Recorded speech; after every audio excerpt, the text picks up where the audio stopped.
ci actualité politique bi ak li xew jamono ji foofu la ca Iran ak Israël bi nga xam ni jamono ji ci wàllu Palestine li mujjee na kon xaw a yaatu tuuti ndax jamono ji Iran ak Israël ñi ngi jokkalante ay missile yoo xam ni fi mu ne nii nag foofee tàng na jër mu mel ni que àdduna bi ñenn ñi dañu toog di seetaan am na ci ay puissance yoo xam ni nag ñoom déjà fësal nañ seenu njàppandal ci côté Israël même su fekkee ni ñii ñi ngi koy def discrètement am na ñu ko fësal mais le monde arabe le monde musulman ñoom dafa mel ni jamono ji ñi ngi ni tekkaaral am na ñu wax sax ni benn convoi boo xam ni doon nañu jubali foofu la ca Palestine Égypte gi la ñu leen arrêté topp. alors fi mu toll ci Moyen-Orient bi mu ngi tàng jër. li nga xamante ni moom mujjee xew li gën a récent moom mooy li am le 13 juin 2025 te loolu Israël moom moo ko def lancé benn offensive surprise ci ki nga xamante ni moom mooy Israël ñoom ñu ngi tuddee woon seen opération boobu noonu. opération Rising Lion. opération boobu noonu bi ñu koy lancé ñoom dañu ciblé woon. yenn ci ay bërëb yu nga xamante ni ñu ngi foofee ca Iran mais ci attaque boobu dañu si jot a gaañ ay haut gradé yu nga xamante ni ci militaire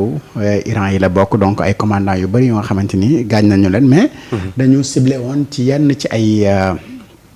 bërëb yu nga xamante ni foofu la Iran def li nga xamante ni moom mooy ay armes nucléaires am. ginnaaw gi nga xamante ni ñoom def nañu loolu nag waxoon ne dinañu attaquer Iran ci lu yàgg après dañ ko mujjee def le 13 juin bi ñu ko defee Iran nag daal di moom it def sa défense moom mu lancé moom tamit lu toll ak 150 missiles ak 100 drones yu nga xamante ni yónnee na ko foofee ca Israël loolu nag bi mu amee. def na fa ay yàqu-yàqu yu bëri am na ay dégâts yu bëri yoo nga xamante ni def na ko mais ñetti nit aussi ñàkk nañ seen bakkan mais 172 autres personnes également ont été blessées donc mu nekk benn défense bu nga xamante ni monde entier ñu bëri partagé nañ ko ça a suscité nag beaucoup de réactions. Alors lu si mel ni les États-Unis de Donald Trump joxe seen avis ak leur soutien à Israël mais également Iran bien que affaibli militairement parce que boo xoolee Iran il soutenait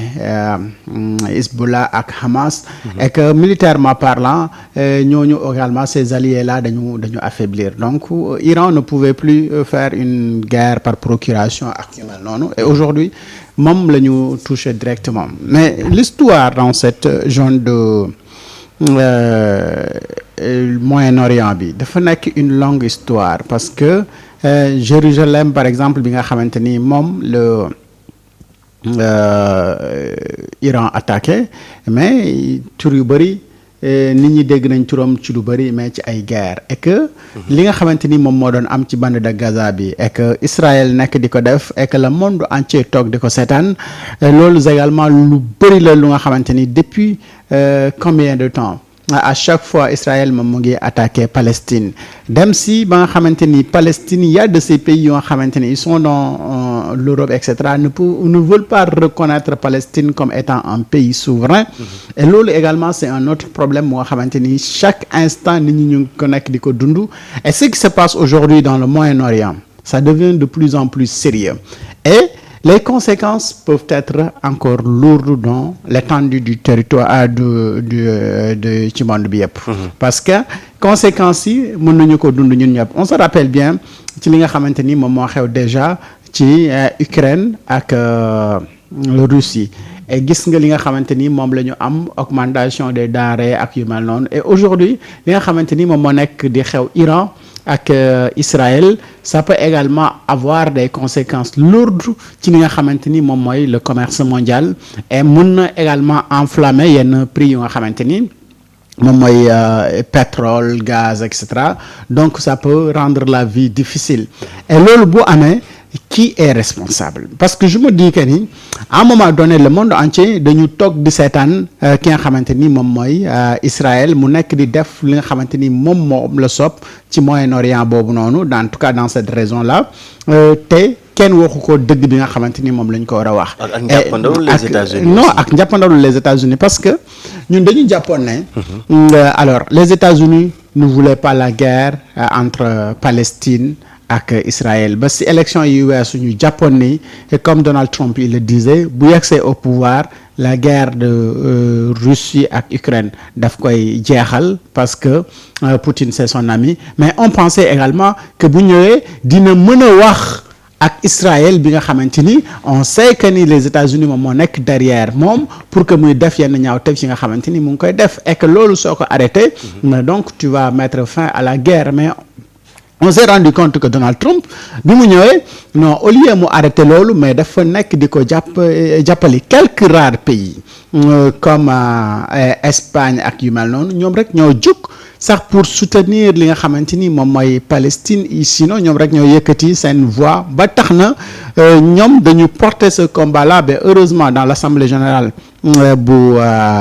ONU ben la majorité ont voté pour que ni véritablement li nga xamante ni moom moo am foofu noonu ñëpp xam nañ ne génocide la parce que nekk di rey ay doomu aadama ci façon bu nga xamante ni defuñu la dara tey da nga leen di jaay justement doole ay civil ngay rey ay nit yu nga xamante ni c'est des innocents ay xale yu nga xamante ni ay moomin la ju ay images yu nga xamante ni yu daw yaram la et après aujourd'hui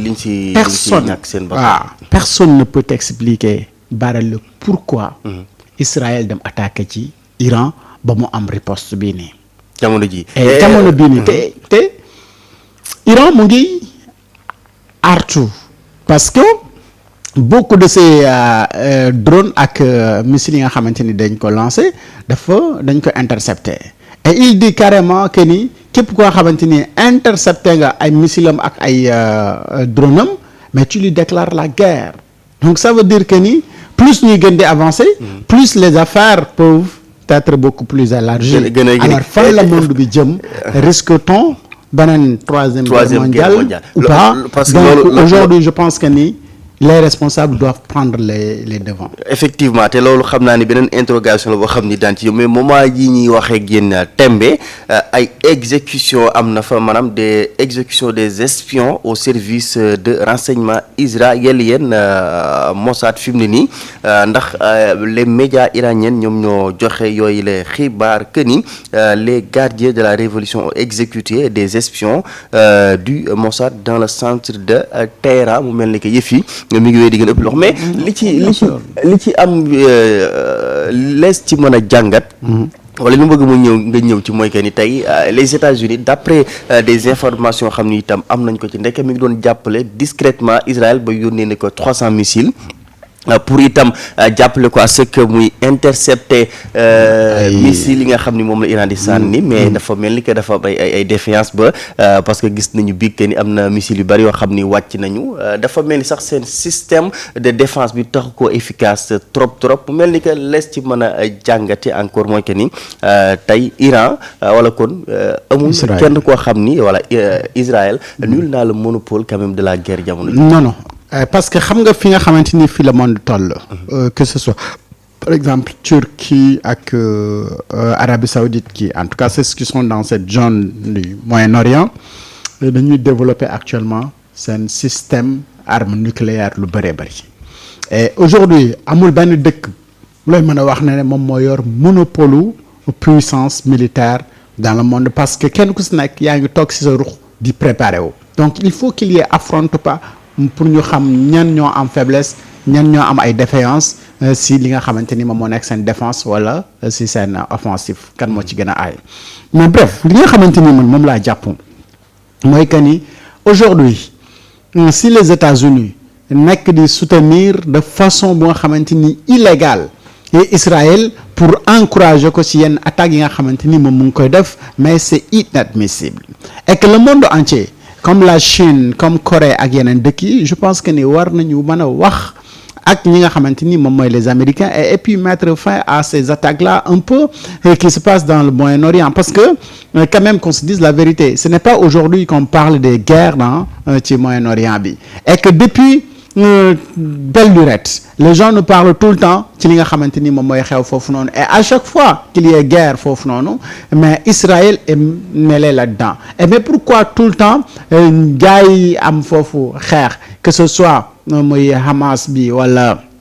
Hezbollah ak ñooñu Israël la ñu joteel et que Israël tout le temps moom moo nekk donc di xeex soit c'est Palestine soit c'est feneen ak feneen mais il y a un véritable problème mais problème fondamental bi ñun ñu ngi koy door a découvrir mooy que ni y a les États-Unis qui sont derrière Israël alors est-ce que ñoom dañu war a continuer di soutenir li nga xamante ni moom mooy Israël mais je me dis que ni non parce que quand même am na yoo xamante ni bu ko nit di sañ di ko def rek parce que am na benn njàppandal bu nga xamante ni moom moo nekk ci ginnaawam et que njàppandal boobu noonu bu ñu ko dakkalee donc li nga xamante ni moom moo nekk di am fii aujourd'hui war na mën a jeex et ñu ngi gis que ni yow yaa ngi nekk ci benn attentat wala benn bombardement Palestine nit ñi di ko ñaawli pareeguñu tu déclares ouvertement benn dëkk que ni dinaa leen attaquer di ko wax ba un bon jour nga jóg attaquer ko kooku def défense et après ñeneen génn exprimer la yow seen soutien alors que bi ngay préparer pour attaquer ñooñu musuñu la fomm te bu ñu la fommoon mën nañu am aujourd'hui du ñuy yàgg fi nga xamante ni moom la ñu yàgg nii alors nga attaquer ko nga rey ay commandant am également détruire ay zones yu stratégiques yu nga xamante ni ay armes nucléaires am mu fa la nekkoon parce que loolu moom moo nekkoon sa cible et aujourd'hui kooku def défense alors des puissances comme les États-Unis nekk derrière toi mais il y a d'autres puissances yu nga xamante ni ñu ngi dans le monde et que ces puissances là pour man dañu war a jël seen responsabilité pour wax ak ñoom parce que conséquences yi nga xamante ni moom moo war a mën a am après mais conséquences yooyu la ñu war a mën a éviter parce que mooy ce que j'ai dit tout à l'heure alors à ce rythme là bu ñu nekkee di dem risque-t-on une troisième guerre mondiale ou pas ça c'est des interrogations parce que plus muy dem day dem ba nga xamante ni après chaque pays dafay ñëw pour def sa défense et bu fekkee ni chaque pays dafay ñëw pour intervenir si finalement les États-Unis ñëw dugg si mais ñu ngi si Moyen-Orient bi il y a de ces pays yoo nga xamante ni des pays européens dañ si mën a dugg si mais l'Asie n'est pas loin de là-bas et que la Chine et Corée c'est des puissances yu nga xamante ni puissance en termes militaires mais kenn xamul naka la ñuy toll et que y a la guerre également en Russie et en Ukraine mais finalement fan la ñu jëm ci monde bi donc c'est des tensions yu nga xamante ni mu ngi commencé di am un peu partout dans le monde. Israël commencé na sonde parce que instant bi seen quartier général militaire bi mi ngi situé foofu la ci centre de Tel Aviv. Voilà. Ce qui veut dire que instant bi dañu bëgg utiliser la population civile comme bouclier. te bu ñu bombardé foofu noonu Iran bu ñu bombardé foofu. waaw et Tel Aviv gis nga déjà dégâts yi nga xamante ni jot na fa am démb. donc population bi. ñu bëri seeni bagage dafa yàqu lu bëree bëri parce qu'il y a énormément de dégâts heureusement qu'il y a pas assez de morts il y a que 3 morts et 172 ñu nga xamante ni autres la ñu blessé et là déjà c'est un bilan boo nga xamante ni c'est pour benn défense bu nga xamante ni waa Israël waa Iran lancé nañu ko démb mais xoolal seen missile sous-marin yi nga xamante ni gis nañu ko mu génn attaqué li nga xamante ni mais Tel Aviv par exemple mais bu fekkee ni dafa am benn attaque massif bu nga xamante ni mais Iran def na ko foofu mais kenn mënu la wax lan la ñuy mesurer les dégâts wala les conséquences yi nga xamante ni moom lay am et après tout cela lan la monde bi di mujjee di nekk Iran, Israël, Palestine, après ça peut aller jusqu'à Turquie peut-être impactée, Arabie Saoudite entre autres. Est-ce que Turquie, Arabie Saoudite et les autres pays là vont se laisser les mains croisées alors que am na à leur côté lu nga xamante ni mu ngi fay xew lu nga xamante ni mën na law ba dugg ci seen biir kër parce que quand même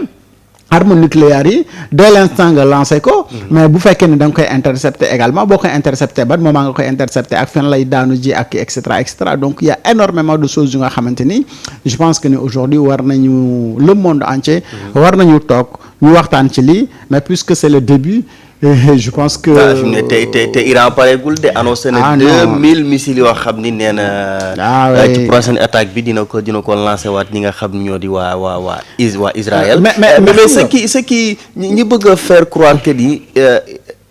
Israël est puissant alors que booy xool fi mu ne nii. non militairement c'est presque toute l'OTAN réunie boo xam ni tey Iran mi ngi leen di malmené fi mu ne nii. waaw mais xoolal. Palestine ni mu toll c'est un petit pays. Depuis combien de temps Israël mu ngi nekk pour récupérer Hamas Gaza munu ko am ba léegi. Donc puissance militaire boobu ñuy wax ci Israël mais il faut le prendre avec des pincettes parce que bu fekkoon ne Israël était autant puissant. konoon waroon na mën a réussir yenn mission yi nga xamante ni bëggoon na ko ci Palestine mais réussir ko ba léegi mais il faut pas oublier. li nga xamante ni mooy borom bët bu rëy bi Allah subhanahu wa taala li nga xamante